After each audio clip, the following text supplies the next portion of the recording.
What is going on, FA Nation? John Pemba here with James Grande. Welcome into the Fantasy Alarm MLB DFS Playbook live show. It is Monday. We have 10 games here on the DraftKings main slate. Grande, happy Monday to you, sir. Happy Monday. Got 10 games here. A couple of 10K pitchers, notably Tarik Skubal on the mound in Sacramento, one of the best hitting ballparks in all of baseball. Doesn't seem to be bothering those from an ownership perspective, however, as at least currently, Tarik Skubal is your top rostered starting pitcher for today. A slight edge he has over Jacob deGrom, who has a matchup against the Los Angeles Angels today. No real weather concerns. You do have some wind blowing out tonight, out in Yankee Stadium, out in New York for the Mets, and out in Chicago for the White Sox here today. Grande, how are we feeling about this 10-gamer today, man? It's a good one. A lot to talk about. Yeah. Feeling good?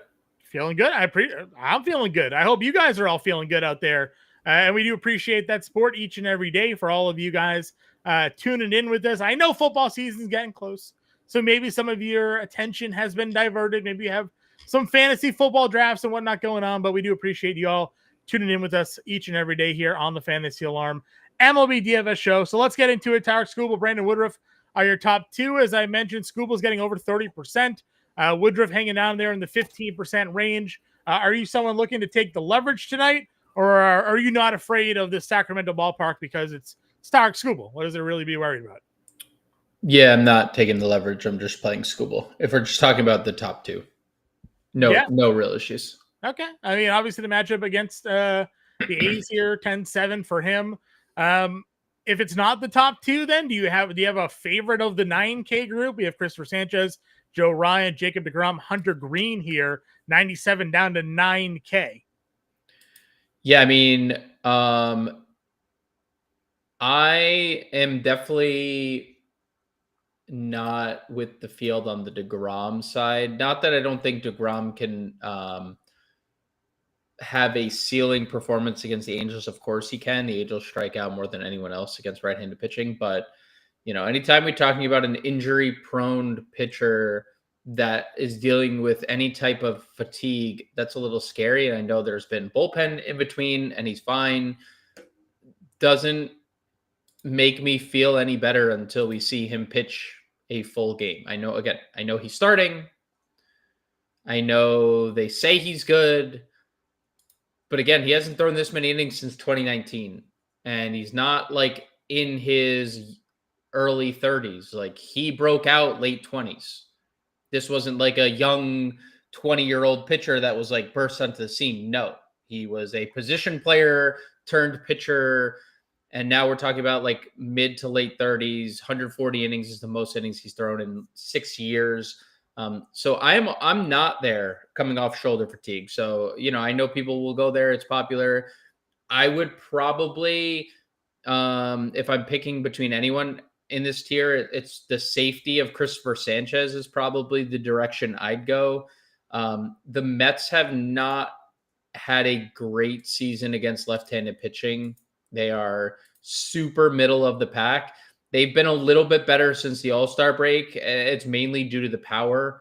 That is not really a surprise when Starling Marte's back and hitting well, and Mark Vientos is back and hitting well, and Alonso and Soto hits lefties well. So, but they're just middle of the pack, and this is a pitcher that just minimizes power. Like, he doesn't allow power. I mean, he has allowed 3 home runs since June 8th. And I'm not even about to add how many starts in a row that is. But so Sanchez would probably be the guy. Ryan in a tough strikeout spot. Not a lot of exposure there. I think Hunter Green is a little bit interesting. Like, from a talent standpoint, he should be priced higher than maybe anyone else other than Tarik Skubal on this slate. And he's like the 7th highest priced pitcher. And again, the Dodgers are obviously what they are, and they're obviously a potent offense, and that's, doesn't change as long as Shohei Ohtani is checking into that lineup daily. Yeah. And now Freeman's homering a lot, and they're obviously potent. 23% strikeout rate against righties since the All-Star break. So I would say amongst this top tier after Skubal, it's Sanchez and Hunter Green for me in tournaments. Sure. The ownership, obviously, in this group, Hunter Green, almost 20%. Christopher Sanchez, 12%. So cheap down there. We did just get a little brief update. Someone that you highlighted on the show this morning that you talked about has actually just got a little bit of a bump, and that is Max Scherzer now. You're number 3 in terms of ownership, up to 22% for Scherzer. We talked Cam Schlittler, obviously, in this matchup against Washington, and his fastball velo as appealing. And when we broke down the slate this morning, there weren't many options we liked when we got through the sort of the top tier group. When it comes to this mid range, where are we looking to build our lineups out of? Cam the Man also in on some Cam Schlittler here today. Yeah, I disagree with that a little bit. I think there's some solid mid tier options, and I think Scherzer is one of them. Now Minnesota's been fine since the All-Star break, but they've definitely taken a step back. In OPS, they're 20th in OPS since the break against righties, and they have a 23.5% strikeout rate. They're not playing Keishel tonight. He is out of their lineup. So like it's kind of a watered down version of the Twins when they're taking out one of the middle of their lineup bats. And like the middle of their lineup bats already are kind of watered down when Brooks Lee is hitting third every day. Like right. That, not that I don't think Brooks Lee is long-term a like solid baseball player, but I think him hitting third is something in itself. Like he has not given any reason why he should be batting third in a major league lineup at this point. So yeah, Scherzer just needs to worry about lefty power. He has Larinack, Wallner, Clemens, Brooks Lee is, I guess, categorized as that. Like they do have a lot of lefties. Outman, Julian made the lineup. So there are 6 lefties that he's going to have to face, which is obviously the concern. Lefties have a 250 ISO against him this year, but not one of those names were like, yep, gonna absolutely take a him. Homer. Yeah. I mean, they could. Wallner, Larnick would probably be at the top of that list. Like, yeah, they could definitely homer. But that also could just be the one thing that happens. You look at Scherzer, basically every start this year, he's allowed a home run. And he has 4 straight or 5 straight quality starts. 4 of them have home runs. So it's not like the home run ball has really impacted him too much. Yeah. So yeah, I think Scherzer looks good. And I think this is a strikeout spot for him. Cam Schlittler looks okay for sure. I will, we had talked about Washington a little bit falling off. They actually do rate out pretty good against righties since the break. They're 10th in OPS against right-handed pitching since the All-Star break. They're 10th in WOBA as well. They're 8th in WRC plus. So I like Schlittler. I just, he's obviously been super reverse splitsy this year, and the Nationals' best hitters are from the left side. Mm-hmm. So that, I guess, does bode well for him. But yeah, if he, anything like the last 2 starts, there's a lot of strikeout when you throw 100 miles an hour. Sure. Where else are we looking to go then? It seemed like maybe your day's research has led you maybe to some other names. Yeah. I mean, I do kind of have interest in Shaheen, and like Cincinnati's offense is just like unable to do much of anything. I mean, they just continuously rank in the bottom 10, like any sample size you look. Like they're 20th again in WRC plus since the All-Star break against righties. When you look at their ISO, they're 28th. I mean, they just don't hit home runs. And, that's something that Shaheen ran into in Coors, but hasn't been bad. Like he limits power, which has obviously helped. But yeah, 7,500, we're seeing the strikeout stuff rear its head. Like now that he's been extended as a starter, in the last 4 games that he's thrown, or 5 games, he's thrown 70 plus pitches. He's had 5 or more strikeouts. And we're getting even more than that upon expansion. The Reds don't strike out a lot against righties, but I do like Shaheen to go with Schlittler and Scherzer here in the mid tier. And then there's 2 value arms that I would look at as well. All right. From an ownership perspective, your highest rostered value play today is Michael McGreevy. He's coming in around 10%. I know he was someone you kind of talked about. Is he your favorite value play today? Yeah, probably. Like obviously we're going to talk about the Soriano price because that's like, it's tricky because of who the pitcher is. Yeah. Pitcher looks great and the pitcher looks horrible. And you never know when. But I think McGreevy pretty definitively has one of the best matchups on the board. I mean, Pittsburgh looked serviceable against the worst team in baseball this weekend. Like it wasn't, they didn't do anything special. Yeah, they scored a lot of runs, but they played against literally one of the historically bad teams ever. Yeah. And then if you try to even like help Pittsburgh and just condense your research to August, they're still 21st in OPS, which I guess overall is like an increase from where they are on the year because they're the worst team against righties this year, but they're 26th in ISO. Like it's just a bad offense. So like McGreevy is a fine pitcher. He gets depth. He doesn't miss a lot of bats, but he does pitch deep into games, which, 6,300, if you're getting any sort of quality start out of that, not that you get, quality start points, just the innings, right? But it's just the ability to accrue fantasy points is there. Like I did some props on JP Sears today, or like against JP Sears. Yeah. And the whole time I'm thinking like, I'm a little worried because the depth is not guaranteed in this start because the Padres bullpen is so good that they could just, they're tied for a division. Like you could just turn to that bullpen if you want. And like other teams don't have that option. Like St. Louis has a good bullpen, but they're letting McGreevy pitch. Like they're in no reason to let him like struggle out there. Sears, they could just go to the bullpen and hope to win the game, where St. Louis is like kind of moving to the development phase of their season. So I like McGreevy in this spot. And then, we just kind of have to talk Jose Soriano. Yeah, coming in under 10% in ownership here today. And when I talked about him on the previous show, I said, like, I feel like, and we built with, I think, Soriano, or had considered building with Soriano. No, we did. We built. We did. Okay. Just for again, as hot and cold as a pitcher really has been this season. I mean, this is a guy that's given us multiple 30 fantasy point games. And he's down here at $5,700. Just recently gave you a 27 fantasy point game 2 starts ago and 6 shutout innings against the Dodgers, right?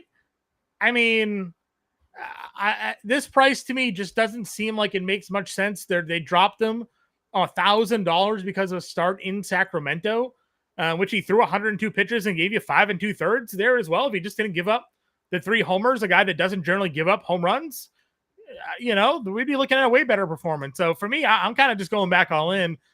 And you tell me that he's under 10% rostered today, I'm gonna play him. Just gonna go use the money. Yeah, I think it's an interesting one because, like, I was hoping there would be an ownership discrepancy between him and McGreevy, and both of them are under 10%. Mm-hmm. So, like, there's not, because I think in that instance, Soriano would clearly stand out as like the better option. Yeah. Texas doesn't really strike out all that much. They have about, in the month of August, a 20% strikeout rate against righties. But you look at like some of the Jose Soriano numbers this year, and like it feels to me like this pitcher is going to develop more consistency. Like he has a 66% ground ball rate. Yeah. And a 16% fly ball rate. 16% fly ball rate doesn't happen. Like, that is not a real number for like a pitcher that has made 25 starts or whatever he's made. 11 total home runs allowed in 26 starts. I mean, dude, the 3 home runs in a start is such an anomaly for what the pitcher is. I mean, you look at some of the stuff, you do not see 4 ERA pitchers at $5,700. Like that's a good, solid pitcher. His Sierra, which is again, skill interactive ERA, 3.79. His XFIP, expected fielder independent pitching, 3.46. Like half a run better than ERA. His Sierra is almost a quarter better than his ERA. Like there's, he allows a lot of hard contact, but it's all on the ground. Like that, how many double play? He throws a 98-mile-an-hour sinker. Like this is it's just inconsistent. It just is what it is. 97.2. Sorry, that's his average sinker velocity that he throws 51% of the time. Yeah. So, yeah, I mean, it's a super high ceiling, and if you get a ceiling game out of Jose Soriano, you will win a tournament. On this slate under 10% because he's currently at a little over 6% right now. You get a 6% 27-point outing from a $5,700 guy. Like, dude, he has multiple 30 fantasy point games. Yeah, like that's the ceiling. He's gone for 33 times this year. That just shows you. I'm not saying that this is guaranteed, but that's the spot and the ceiling that we're talking about. You just have to.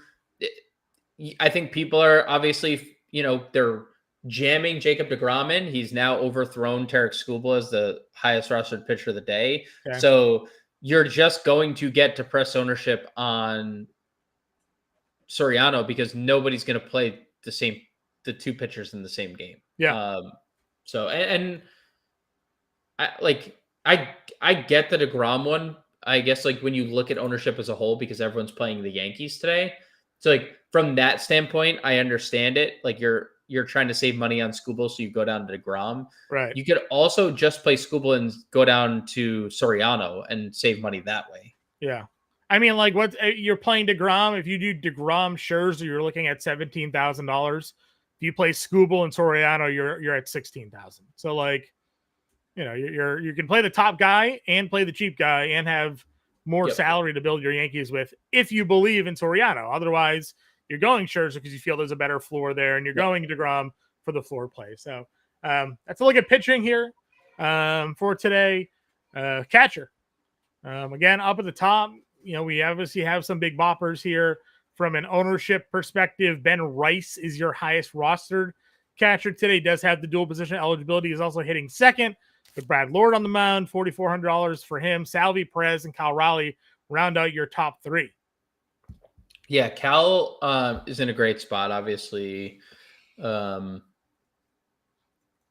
Super live to hit his 50th here in this spot. GPC is over 200 ISO to lefties and righties. And Raleigh, I saw someone highlighted how good he has been from the right side. That has been largely the reason the leap has happened. He's been dominant from the right side of the plate. Definitely interested there. Rice, yeah, Brad Lord struggles against lefties. That's the split that he has been pretty dominant against righties, but lefties, over a 200 expected ISO, 175 ISO on the year. Definitely like Ben Rice. Multi-position eligibility doesn't hurt. Another one, when you're talking about Salvi and Shane Smith, righties have been really bad against Shane Smith and lefties have done all the damage. So interesting to see all the field gravitate towards, but that's just what's happening today. People are playing Royals. All the Royals are getting a lot of ownership. Yeah. So naturally, Salvi just fits your stack. So I'm only playing Salvi, I think, in a Royals stack, but I think Rice and Raleigh you could play in one-offs or in stacks. Cool. Sorry, we have some thunder going on over here, and now my dog is losing her mind. So trying to get her away from my power strip so she doesn't take. Yeah, it's I can. You want me to run? I can run it down the rest of the catcher if you need. Yeah, you want to just grab the catcher here for a Yeah, second? I'll run down catcher. So I definitely am interested in playing Twins against Scherzer as well. If you are getting to, multiple or stacking against some chalk. So I think Ryan Jeffers hitting fifth looks pretty good. Pedro Pajes 31. Pedro Pajes has been incredible as a catcher, over 1,000 OPS in his last 10 games. You could do that. The obvious play of the day, I think, when you're talking about value, is Edgar Quero at $2,700. We had kind of talked about where he would hit. In fact, is hitting third tonight. I mean, he has been super elite against left-handed pitching. We've also talked a lot about Noah Cameron this year and kind of how lucky he has been. 258 BABIP for righties on the year, 20% strikeout rate. I mean, there's everything put in play. Edgar Quero has 396 WOBA against left-handed pitching this year. 2,700 is a great price. So I have a lot of interest going there. You can also, they're double catching tonight, and they're not playing Kyle Steele. Right? Yeah, it's Corey Lee. And if you remember, like the last couple of years, we've seen Corey Lee, I think in 23 as well. Definitely last year. Who did they trade to the Astros for him? Remember, he was part of the. Is he part of the? Is it Jose Abreu? Do they get like Corey Lee, like Jose Abreu deal or something like that? Yeah, that sounds right. But Corey Lee is not a terrible baseball player. Obviously, the White Sox have two pretty good catchers, and he hasn't been around. But I don't hate anything White Sox tonight. I think we have largely said Noah Cameron's name in a negative light. Because he's largely gotten lucky all year. So I would actually throw out one more name, Riley Adams hitting fifth for the Nationals tonight, only because the reverse nature of Cam Schiller. It has been really reverse splitsy. Lefties have an 092 ISO, 086 expected ISO, and a 27% strikeout rate. Righties have a 250 ISO, 265 expected ISO. Riley Adams been pretty good lately, hitting fifth. Just would be the last guy I'd throw out there. Okay. Did you mention Fermin at all? No, I didn't mention Fermin, but you could always play Freddie Fermin. Oh, it's going to throw Fermin out there again. Miller, for as talented as we believe he is as a pitcher this year, has not been a good Bryce Miller year. First base. Obviously, you have Shohei Ohtani up here. From an ownership perspective, we highlighted Ben Rice with the dual positional eligibility. Ohtani's number 2 at 13%. Alec Burleson and Spencer Torkelson round out sort of your mid-range there. And then Miguel Vargas, who you and I were eager to plug in at third last night, also getting some ownership today. Yeah, we'll start at the top. Ohtani, you can obviously, if you want to play Shohei Ohtani, yep, he's Shohei Ohtani. Yeah, Shohei Ohtani, yeah. Power versus power there against Hunter Green. Power versus power. It's fun. Very fun. I don't love any of the next names. Like obviously they're all elite, so you can always play any of them. Yeah. I do think Torque. This is we do this a lot, and I'm not changing my approach today. The Tigers' ownership has gone up throughout the day, but it is just simply not where it should be against JT Ginn. And JT Ginn is good against righties, but we had talked about this last night. It's like, and Torque's ownership just in real time just dropped drastically. Yeah, it did. Wow. Pass wash. Yeah, basically swapped them, hot swapped. It's a good. We'll get to Vinny P in a second too, because it's a good one. It's a really good one. But I think like that ballpark, dude. Like you're putting a 35 home run guy in the middle of an order that is top 10 in baseball against righties. Against a pitcher who I'm gonna get the numbers again for JT Ginn. I'm gonna pull them up, the real life. I could not believe the numbers when we get to the lefties at home. Yeah. Oh my god, it's staggering. But at home in general, JT Ginn 2.9 home runs for 9 innings. it's bad, dude. Like, he allows way too many home runs in his home ballpark, and you're talking about a low-owned Tigers team for no reason in a small ballpark. So I think Torque looks great. Pasquantino looks amazing at 4,500. Obviously, it honestly feels like he's a little under-owned given the run that he's been on at 10% right here. Yeah, 2-1 in the field are playing the Yankees and Ben Wright tonight.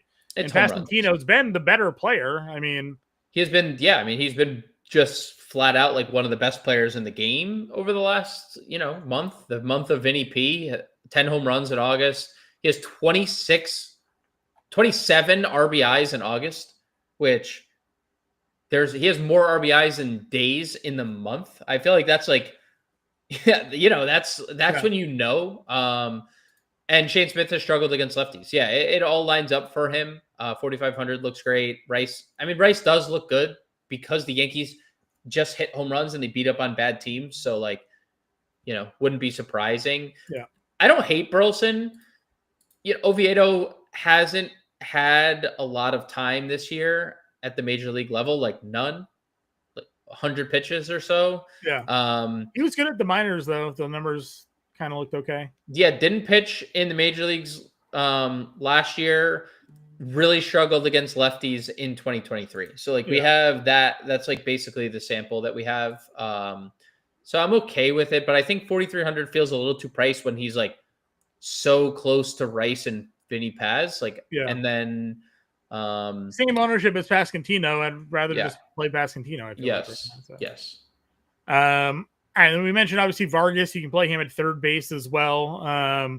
But no one else really getting a ton. Is there? We did talk Andrew Vaughn last night.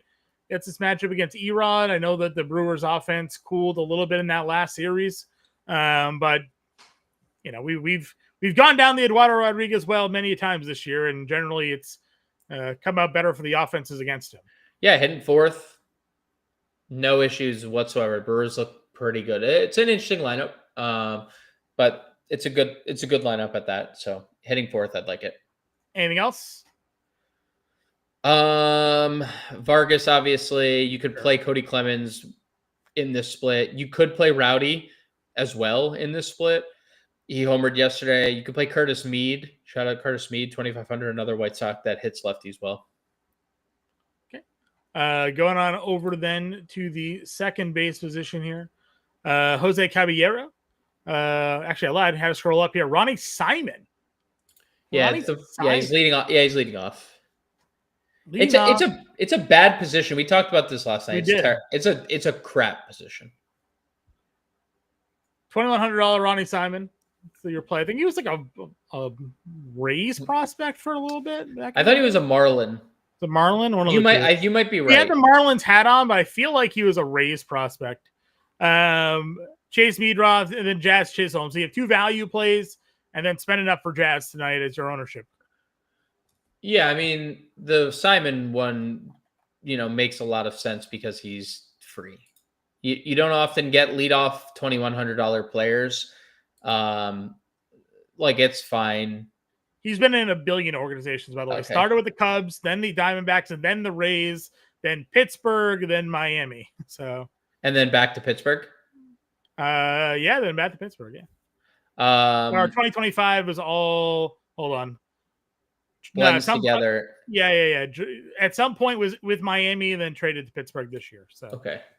Yeah, the Baseball Reference doesn't go in order, right? It always has it in like reverse order. Going back to the top, I mean, like Jazz has the ceiling. We've said this before. Like when he is running, I mean, he has double dong upside, obviously. And he can run. So, yes, he has a ceiling when he's running and homering, and that's what he's currently doing. I think Glaber looks pretty good at 4,600. I like the lefties a lot more against JT Ginn, but I don't mind getting to Glaber Torres. Lennon Sosa, $3,900. He's been awesome. He continues to be awesome. He will continue to be awesome. I would go there. Not starting shortstop long-term, Jose Caballero, even though he should be, is 3,400. He's a mayhem causer. You could definitely play him. My draw, My job looks pretty good because he's back in the leadoff spot tonight. He had been hitting pretty poorly, has been hitting pretty poorly, I should say. And that they've hit him ninth basically on a daily basis. But because they have him back at the top of the order, I do think that there's some merit to getting to him. I mean, 2,900 for a leadoff hitter. It's just almost the same discussion we're having with Simon. Like sub 3K leadoff hitter, you don't at a bad position. You don't find that too often. Yep, I agree. And then of course you have your value plays there. Anything else for this?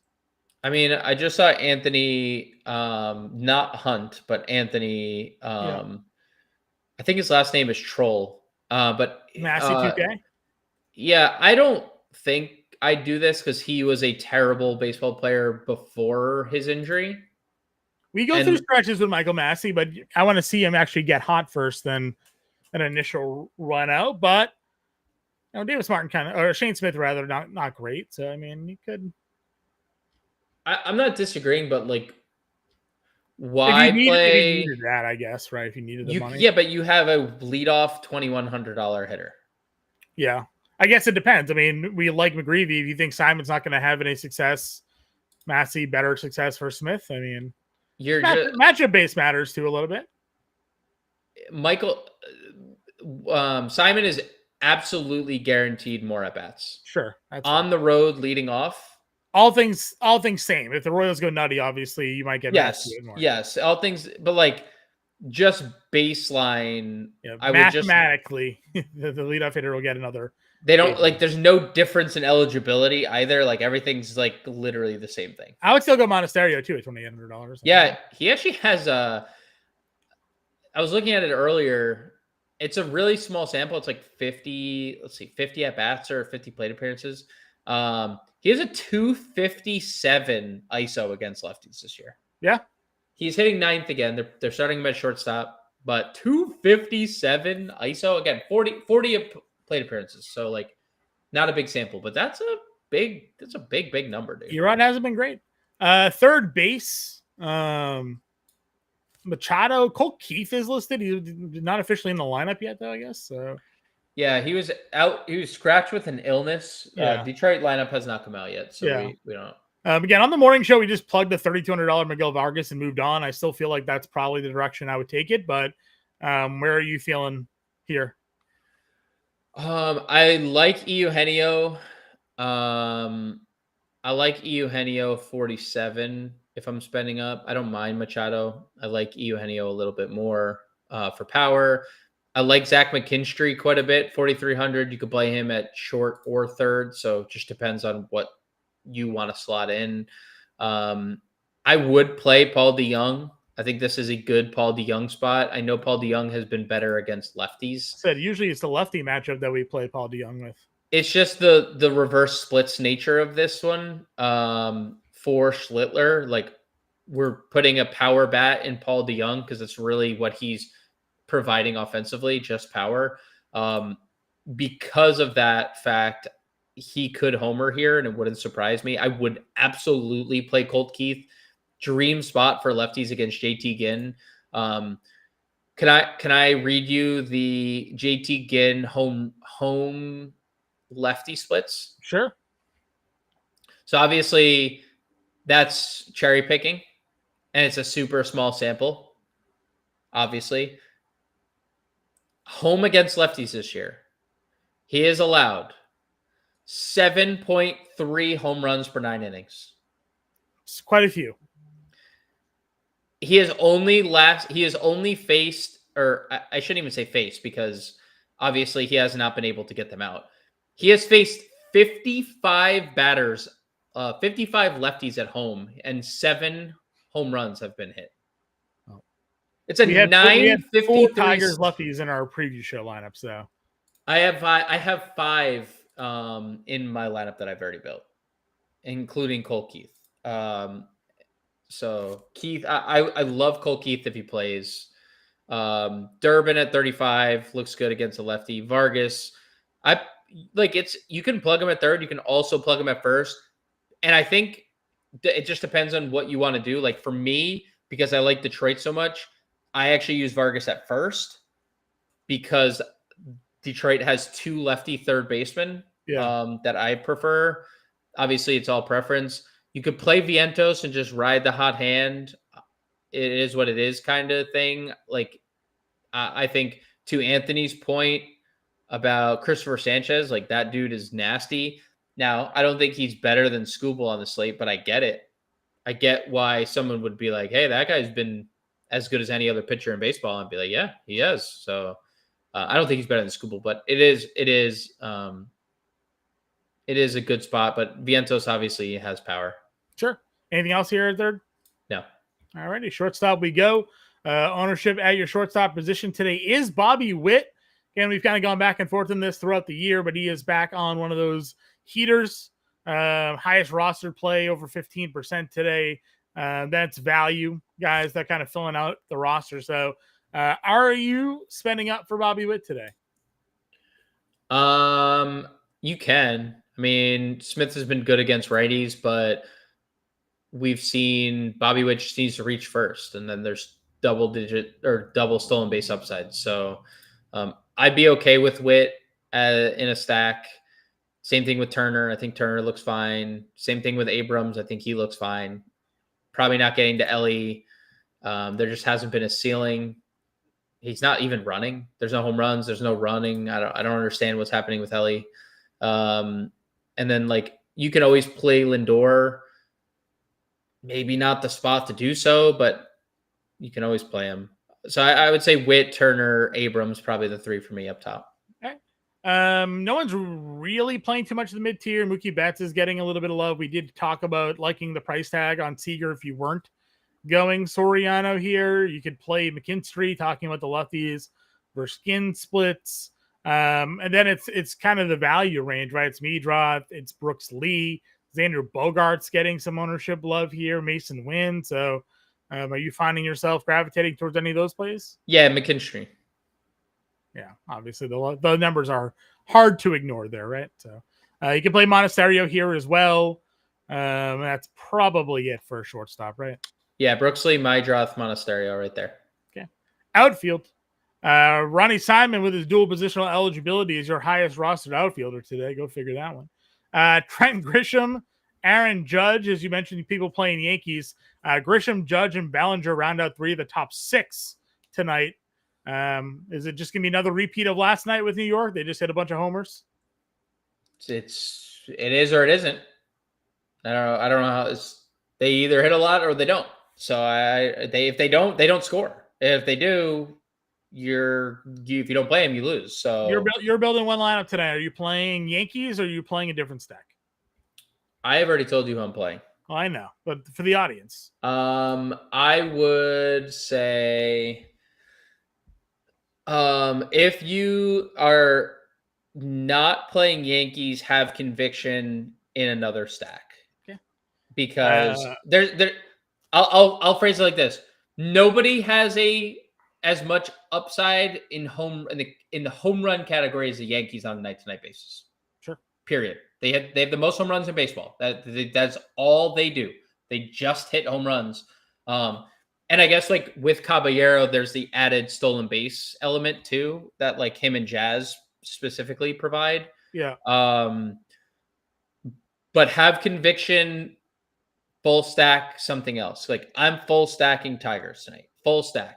Riley Green, Kerry Carpenter, Wenzel Perez, McKinstry, like any of those 4 or those 3, McKinstry, not McKinstry, the other 3 and out. Yeah.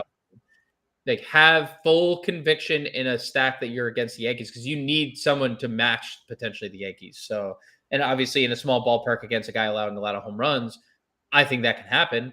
But yeah, would it surprise you if Judge homered? No. Would it surprise you if Grisham homered? No, he hit 2 last night. Would it surprise you if Bellinger homered? No, he's been great. Nothing. They hit home runs like that's so. They have the highest implied team total, 5.8 runs. Tigers are second. There's a very wide ownership discrepancy between those 2 teams, like incredibly wide. So obviously, like Yankees look good, but the whole field is playing this team. Yeah. Against a team in a better ballpark that is basically at the same implied run total. The Yankees obviously have them edged there, but if you think the Yankees homer tonight against Brad Lord, then play the Yankees. But if you think that have conviction elsewhere. I think there are two stacks that we could look at here. You mentioned doing your pick'em articles today. You can find those over at Fantasy Alarm. Going against JP Sears. Yep. You have Julio Rodriguez and Randy Arozarena up here in this like 5K range. You also have Riley Green and Kerry Carpenter. We highlighted the lefty home run numbers against JT again in his home ballpark. Over 7 homers per 9. The lefties is an incredibly bad number. Good for us if you're playing it against them. So, a couple of stacks if you're pivoting off the Yankees up here. I think Seattle, Detroit sort of fit the bill. Yep. Mid-tier, again, with the outfield, we kind of, we don't vary up too much. Again, we like Detroit. We like Seattle. We'll find our pieces here.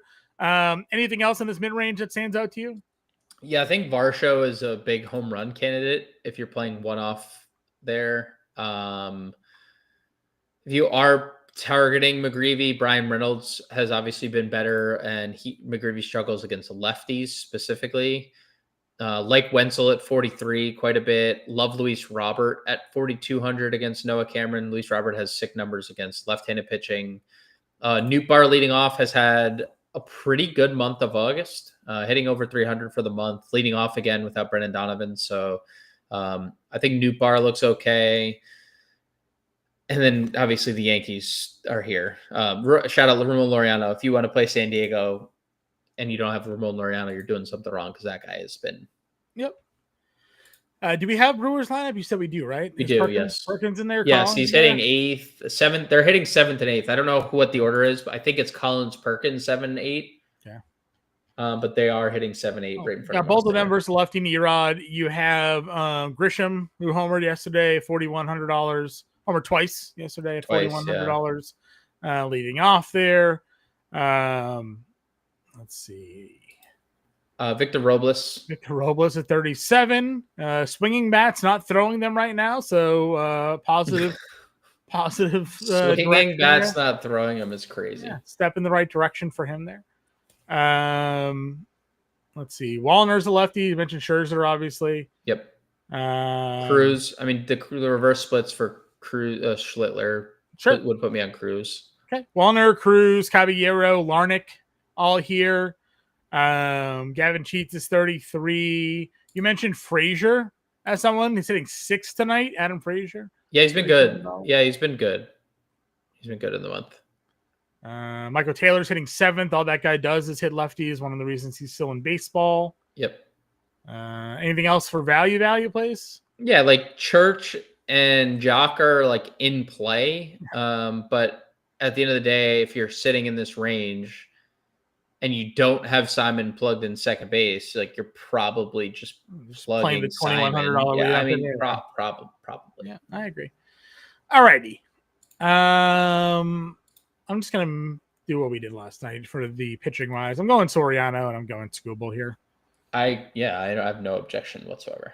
All right. I guess the question is now, we've highlighted a bit of value. You said you liked Vargas at first today because you could play. Yeah, because the Tigers have Keith and McKinstry at third. So I'm not saying like McKinstry slots at short too, but if Colt Keith is in the lineup, he's gonna lead off. Sure. And he's super cheap. I'm price blind Vargas here. Where is he? He is $3,200. $3,200. Okay. So Vargas, and then we just figure out our Tiger stack, I guess. Green, Carpenter are Caro to pair with yeah, it's a good one. 2-3 hitters there for the 2-3 the White Sox. Give me one more play. Where do we want to go? McKinstry at shortstop. Okay. All right. There it is. 3 Tigers, 2 White Sox, 3 spots left. Full lineup in the Discord, everybody. We appreciate you guys tuning in each and every day. We'll have the preview show tonight for tomorrow's main slate. If you have any questions, find us there. We'll catch you later.